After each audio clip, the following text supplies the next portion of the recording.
saya Nurul Aida Fiza binti Hashim, nombor matrik S64308. Mendengar merupakan kemahiran yang paling penting dalam konteks kaunseling.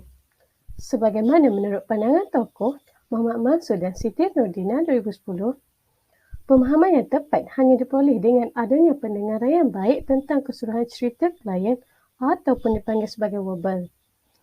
Setiap penilaian dibuat untuk mendapatkan maklumat yang terperinci bagi membolehkan kaunselor membuat pertimbangan terhadap sesuatu perkara yang disampaikan oleh klien. Dalam setiap sesi kaunseling, terdapat teori yang dipegang oleh kaunselor bagi membantu dalam proses pemerhatian lisan klien.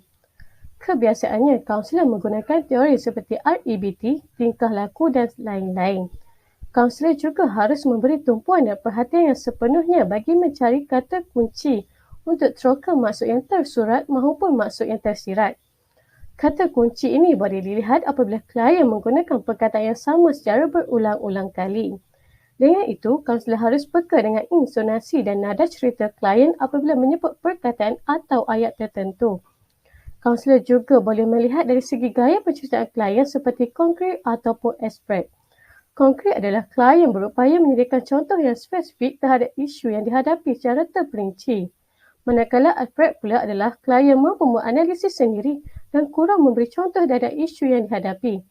Selain tutur kata, gerak-gerik klien semasa bercakap juga patut dilihat dan didengar sama. Dikatakan bahawa tingkah laku klien menggambarkan perasaan klien yang sebenar. Pemerhatian lisan yang holistik perlu diambil kira melalui 4 aspek iaitu mendengar pengalaman, pemikiran, perasaan dan tingkah laku klien. Kemahiran mendengar merupakan perkara paling penting bagi seorang kaunselor dalam menjalankan sesi kaunseling. Hal ini kerana kaunselor perlu lebih banyak mendengar daripada menyambut percakapan klien. Okey, kita teruskan dengan topik non-verbal. Topik non-verbal ini merupakan komunikasi tanpa lisan yang terdiri daripada ekspresi wajah dan pergerakan tubuh badan. Contoh ekspresi wajah ini seperti kerutan dahi, senyuman, pergerakan anak mata dan sebagainya. Manakala kalau dari segi kata body language, pergerakan badan pula melibatkan mengusap dagu, pelukan tubuh, dan sebagainya lah. Jadi ekspresi wajah dan pergerakan tubuh badan ini saling berkaitan di antara satu sama lain. Tidak dapat dinafikanlah bahawa komunikasi tanpa lisan ini ataupun dikenali juga non-verbal ini sering kita gunakan dalam kehidupan seharian. Dan juga dalam sesi kaunseling juga kita menggunakan komunikasi tanpa lisan iaitu non-verbal ini. Jadi untuk memahami secara mendalam dan terperinci, jom kita tengok video ini.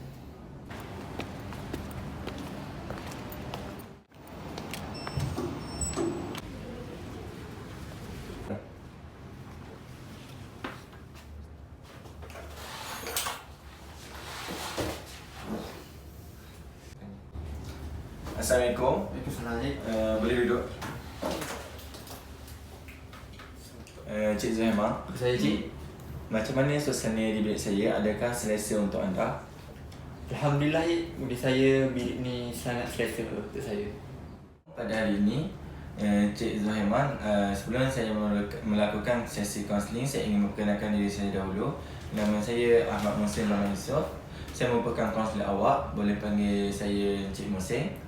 Okey, pada hari ini Cik Zuhaimah jangan bimbang dan jangan risau tentang segala cerita dan masalah Cik Zuhaimah kerana saya tertaluk dengan Arta Kaunseling. Jadinya, boleh tak Cik Zuhaimah ceritakan sedikit latar belakang Cik Zuhaimah kepada saya? Okey, baik Cik, sedikit Nama saya Muhammad Zulhaiman bin Mazin. Cik boleh panggil saya Cik Aiman. Saya berasal dari Pasir Putih, Kelantan. Merupakan anak ketiga daripada 4 orang adik-adik. Dan saya merupakan student di Universiti Malaysia Terengganu UMT. Jadi hari ini, apa yang Cik Zuhaimah ingin kongsikan cerita kepada saya? Sebenarnya Cik, apa yang saya nak kongsikan kepada Cik hari ini adalah berkaitan dengan hubungan saya dengan kawan-kawan kosmik saya. Saya sering dipalau oleh mereka Mungkin sebab saya datang daripada keluarga yang susah dan mereka berasal daripada keluarga yang golongan yang kaya. Hal ini menyebabkan saya sering dipandang hina di mata mereka. Okey, apa yang saya faham Cik Emma, Cik Emma ni mengalami konflik dengan kawan-kawan kosmik Cik Emma. Adakah konflik ini dapat boleh menjejaskan kehidupan seharian Cik? Ya betul Cik Musin. Disebabkan perkara inilah dan konflik inilah saya mengalami tekanan dan saya tidak dapat mengawal emosi saya dengan stabil, sehingga saya tidak dapat memberi sepenuh tumpuan ataupun komitmen saya dalam pembelajaran.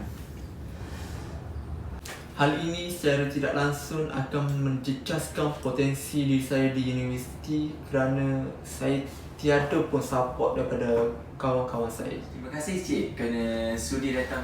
Semoga kita bertemu di sesi yang seterusnya. Baik,